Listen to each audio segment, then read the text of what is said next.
Father, we thank you for your word to us today. We ask, Lord, that you open up our minds and our hearts and help us to hear those words, not just in our mind, but in our hearts and live them out. In Jesus' name we pray. Amen. So I'd like to start the sermon with a story. You may have heard this before, but it's a story we're hearing again. It's actually an illustration of justice. It's God's justice, which we don't always, we're not familiar sometimes with God's justice. It's a little different than ours, right?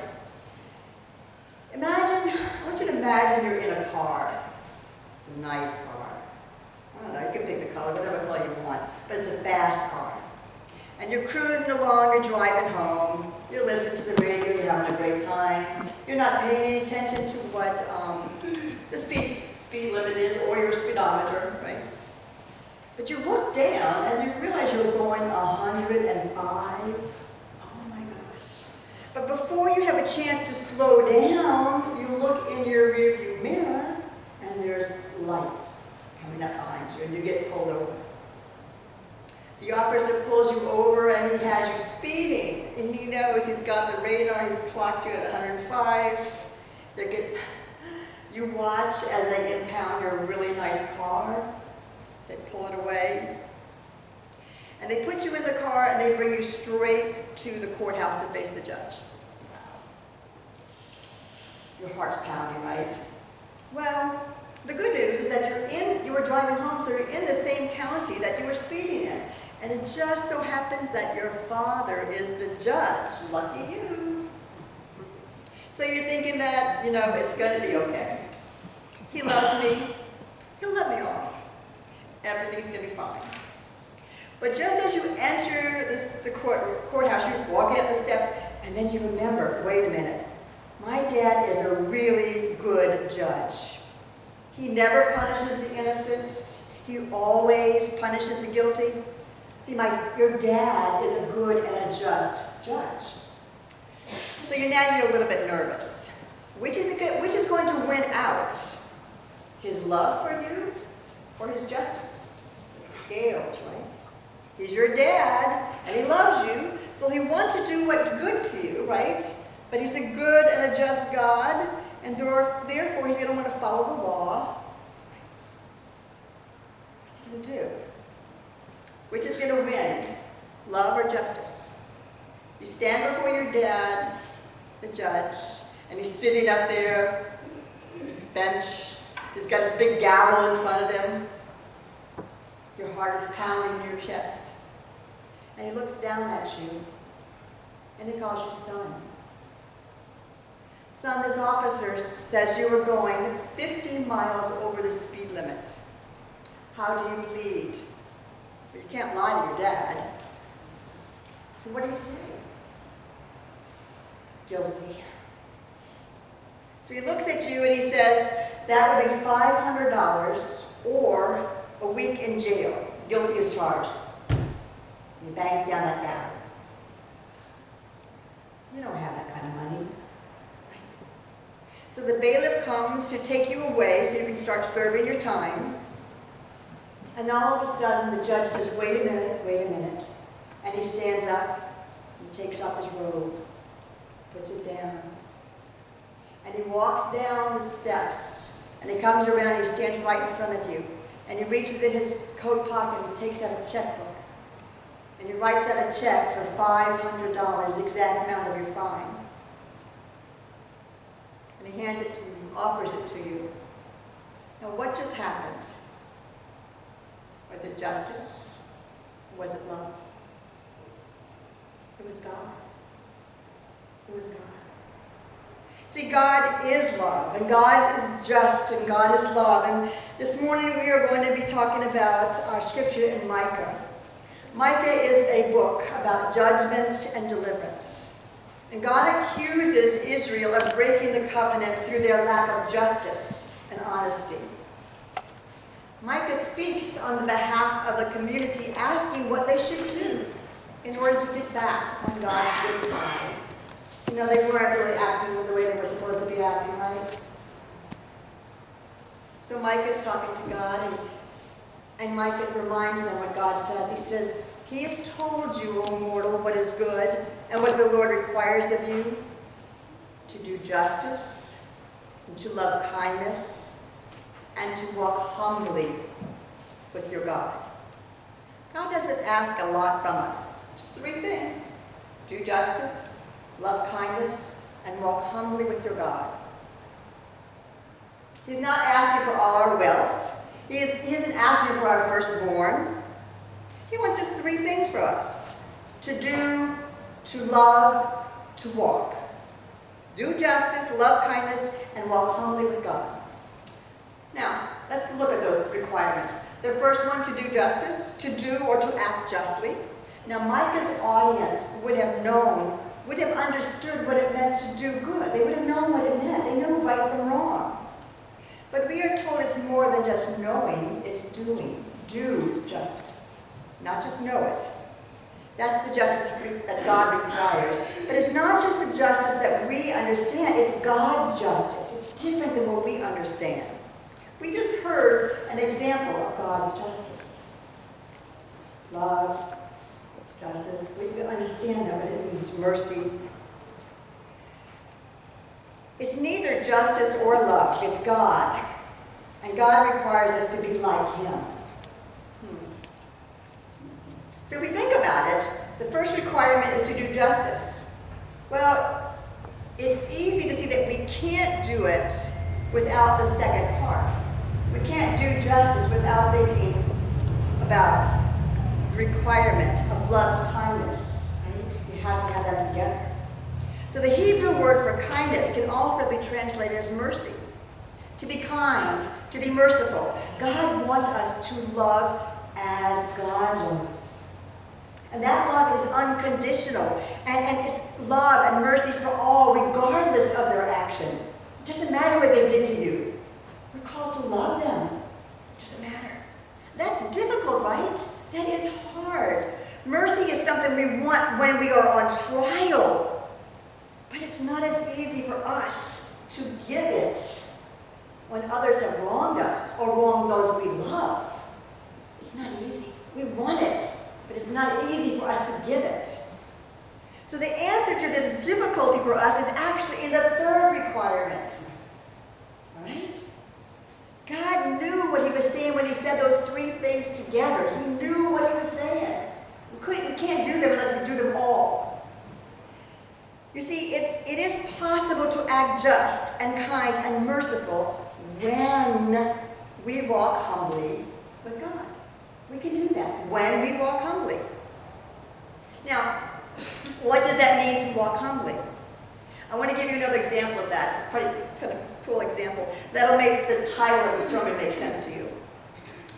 It's about becoming a rabbi.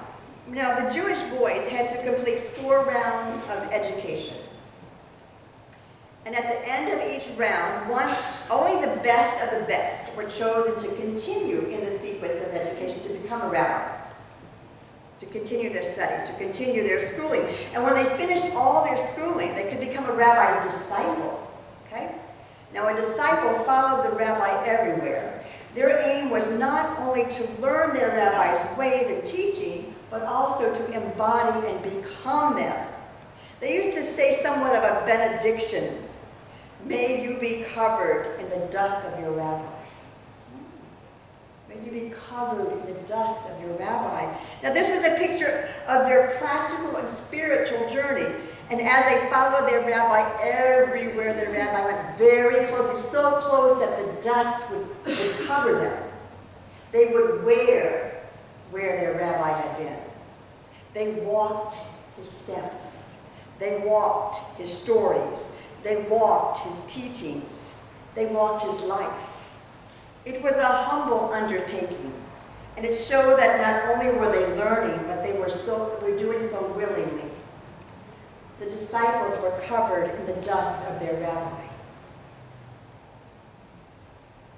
Who's our rabbi? Our rabbi is Jesus.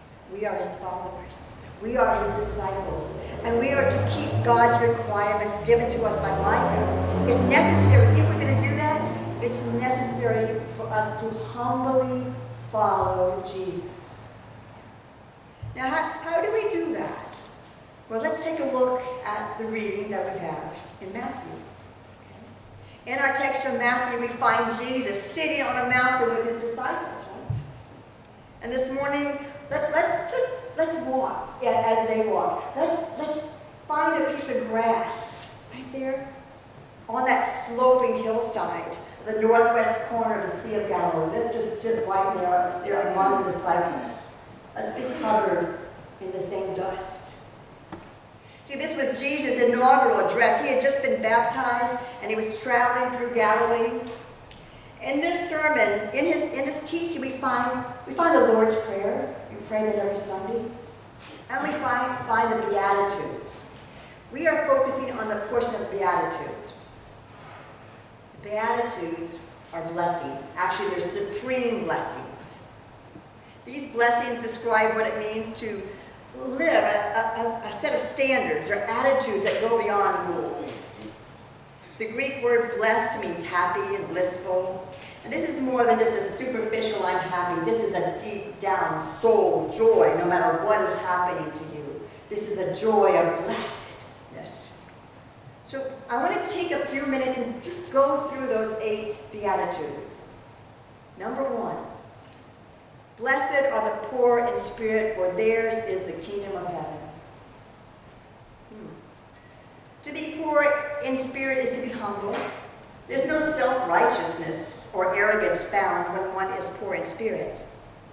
To be poor in spirit means to be humble before God. In a sense, it's a sense of powerlessness, not relying on yourself, but relying completely on God, trusting Him.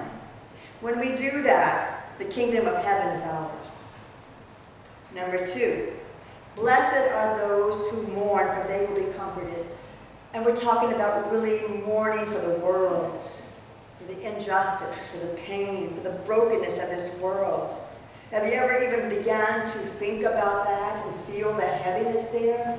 Well, you know what God does. And God feels it. So when we mourn with God, and we are comforted with God, from God. God comforts those who mourn. Number 3, blessed are the meek, for they will inherit the earth. Now, to be meek is not to be weak. It's not the same thing. It's to have a spirit of gentleness and self-control. So don't get confused, meek and weak. It's not the same. To be meek is actually very, very strong. The meek aren't violent or vengeful. They are self-controlled, ready to learn, ready to listen, open to reason. They want to understand. The meek will inherit the earth. Number 4, blessed are those who hunger and thirst for righteousness, for they will be filled. To hunger and thirst for God's will and God's righteousness, not man's. A desire so strong to be driven with passion to do God's will. A hunger there. And that hunger is going to be filled. God will fill that hunger. Number 5. Blessed are the merciful, for they will receive mercy. When we are merciful, we receive mercy. Simple as that. Number 6. Blessed are the pure in heart, for they will see God. A person pure in heart has no hatred, no jealousy. A pure heart sows love and mercy and justice and kindness and righteousness. And that is where God looks at our hearts. Pure our hearts. Not on the outside, it's within our heart that matters. So blessed are the pure in heart, for they will see God. Number 7, blessed are the peacemakers, for they will be called children of God. Peacemakers actively work to reconcile with others. They work in harmony. They live in harmony with one another. They go out and seek peace with one another. They don't just brew in their anger with one another. They seek that justice. They seek the peace. And number 8, blessed are those who are persecuted for righteousness' sake, for theirs is the kingdom of heaven. When Christians live together, when Christians live righteous lives, unbelievers are going to notice it. They're going to notice it. The life of a righteous Christian will stand out, and some won't like the way that they are living, and persecution may follow. You know, we don't even count the blessings enough in this country of how we have this freedom to worship. But there are many places when you proclaim your beliefs, you live out your faith, you can expect to be persecuted. You may even be killed. So blessed are those who are persecuted for righteousness' sake, for theirs is the kingdom of heaven. The 8th beatitude and the 1st beatitude end with the same blessing, the kingdom of heaven. And then there's this little good stuff in the middle, right? Like an Oreo cookie. The Sermon on the Mount contains the most beautiful and important teachings of Jesus. The beatitude calls us to be humble, to be pure, to be meek, to be merciful, to work for peace, to be righteous. What a list! How do we do that? How do you become meek? How do we make our hearts pure? Have you ever thought about the Beatitudes? Thought about actually living them out? Have you ever thought, well, why would I want to do all of that anyway? It's too much. It's impossible. It's too hard. I have had those thoughts. Yeah. When I first read the Beatitudes, I didn't even understand them. They were written for somebody else. Somebody who would live up to that. I couldn't live up to that. It wasn't something I could do. I didn't even know where to begin. What do you do with that? It's too much. And that was his first teaching? Are you kidding me? As I grew deeper in my walk and in my faith journey, in my relationship with Jesus, I began to understand them a little bit differently. I have actually come to see that the Beatitudes are not a list of ways to try and to live. They're not. They are actually a list of what happens to us as we live the life God desires us. It's what happens to us. It's what happens to us when we walk humbly with God, when we walk humbly in the dust of Jesus, as we begin to see ourselves and God's love, and as we begin to let His Word move from our heads and into our hearts, as we slowly understand what it means to surrender. You see, it is in the humble surrender where the transforming work is done by God Himself. All we need to do is have the desire, the determination, and the dedication to follow. That's it. The Christian life can be such a wonderful journey. Humbly following our teacher. It's actually an adventure. It's quite an adventure. It's a wonderful adventure. And you come to love the adventure of the journey when one comes to realize how much they are loved. That's the key. You'll love the adventure, you'll love the journey when you realize how much you're loved. It isn't easy, but it's very, very simple. It's like what the prophet Micah told us. Just do justice, love kindness, and walk humbly with your Lord. And when you do, you will begin to see the blessings of the Beatitudes. It really isn't beyond us. It's what God wants for us. So let me close this message with the same benediction as the young Jewish boys received.